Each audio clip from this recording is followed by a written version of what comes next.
Grade 4, Araling Panlipunan, First Term, Second Summative Test. Ano ang tawag sa pag-aaral ng pisikal at pantao na katangian ng isang lugar? A. Klima, B. Heograpiya, C. Topograpiya, D. Heograpiyang pantao. Ang tamang sagot ay letter B. Heograpiya. Ano ang tawag sa bansang binubuo na maraming pulo tulad ng Pilipinas? A. Pulo, B. Bansa, C. Archipelago, D. Kontinenteng malawak. Ang tamang sagot ay letter C. Archipelago. Aling anyong tubig ang nagmumula sa ilalim ng lupa?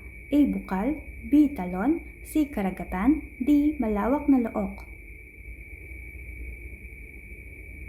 Ang tamang sagot ay letter A. Bukal. Alin ang pinakamahusay na paglalarawan sa klima? A. Ulan, B. Init, C. Panahon ng isang araw, D. Pangkalahatang kalagayan ng panahon sa mahabang panahon. Ang tamang sagot ay letter D. Pangkalahatang kalagayan ng panahon sa mahabang panahon.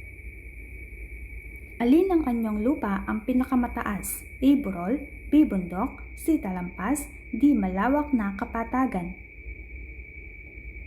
Ang tamang sagot ay letter B. Bundok. Aling anyong lupa ang bunganga at maaaring pumutok?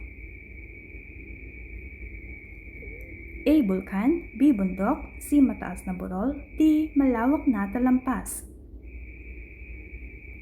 Ang tamang sagot ay letter A. Bulkan. Ano ang tawag sa makipot na daang tubig na nagdurugtong sa dalawang dagat? A. Ilog, B. Lawa, C. Kipot, D. Malawak na karagatan. Ang tamang sagot ay letter C. Kipot. Saang subsector ng agrikultura nabibilang ang pag-aalaga ng baka? A. Mina, B. Pangingisda, C. Pagkahalaman, D. Paghahayupan. Ang tamang sagot ay letter D. Paghahayupan.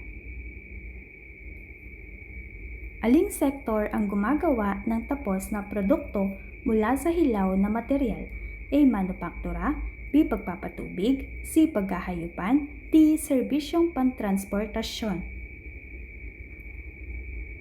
Ang tamang sagot ay letter A. Manupaktura. Aling sektor ang kumukuha ng metal at mineral mula sa lupa? A. Mina, B. Tubig, C. Pagmimina, D. Pagmamanupaktura. Ang tamang sagot ay letter C. Pagmimina. Saang subsector kabilang ang pagpapatayo ng tulay at kalsada? A. Pagmimina, B. Construction, C. Manupaktura, D. Serbisyong pampubliko. Ang tamang sagot ay letter B. Konstruksyon. Saang sektor nabibilang ang mga kumpanyang nagbibigay ng tubig at kuryente? A. Mina, B. Bukid, C. Pabrika, D. Sektor ng utilities. Ang tamang sagot ay letter D. Sektor ng utilities. Anong hanap buhay ang karaniwang angkop sa mga taong nakatira malapit sa dagat? A. Pangingisda, B. Paghahalaman, C. Paghahayupan, D. Serbisyong pang-opisina.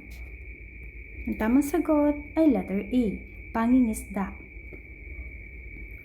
Bakit malamig ang klima sa Baguio City kaysa sa maraming mababang lugar? A. Dahil maulan, B. Dahil matao, C. Dahil mataas ang lugar, D. Dahil malapit sa malawak na dagat. Ang tamang sagot ay letter C. Dahil mataas ang lugar. Aling produkto ang sagana sa Benguet dahil sa malamig nitong klima? A. Isda, B. Gulay, C. Palay, D. Produktong dagat. Ang tamang sagot ay letter B. Gulay. Ano ang maaaring mangyari kapag naubos ang mga puno sa kabundukan? A. Ulan, B. Araw, C. Mas malamig na klima, D. Mas madalas na baha at pagguho ng lupa. Ang tamang sagot ay letter D. Mas madalas na baha at pagguho ng lupa. Alin ang pinakamainam na paraan upang makatipid ng tubig sa bahay? A. Isara ang gripo habang nagsisipilyo.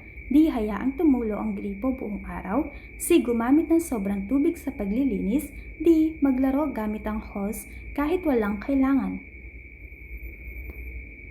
Ang tamang sagot ay letter A. Isara ang gripo habang nagsisipilyo. Bakit kailangang protektahan ang mga nanganganib na uri ng hayop? A. Para dumami. B. Upang hindi sila tuluyang maubos. C. Upang mawala ang lahat ng tirahan nila. D. Upang mapalitan sila ng mga alagang hayop. Ang tamang sagot ay letter B. Upang hindi sila tuluyang maubos. Bakit makakapal ang dingding ng tradisyonal na bahay ng mga Ivatan sa Batanes? A. Para malamig. B. Para makulay. C. Upang makayanan ang malalakas na hangin. D. Upang mas maraming dekorasyon ang mailagay. Ang tamang sagot ay letter C. Upang makayanan ang malalakas na hangin. Aling sitwasyon ang pinakamahusay na nagpapakita ng ugnayan ng heograpiya, yaman at kultura? A. May bundok sa bansa. B. Maraming tao sa lungsod. C. May iba't ibang produkto sa pamilihan. D. Ang mga Ivatan ay gumagawa ng matitibay na bahay dahil sa malalakas na hangin. Ang tamang sagot ay letter D.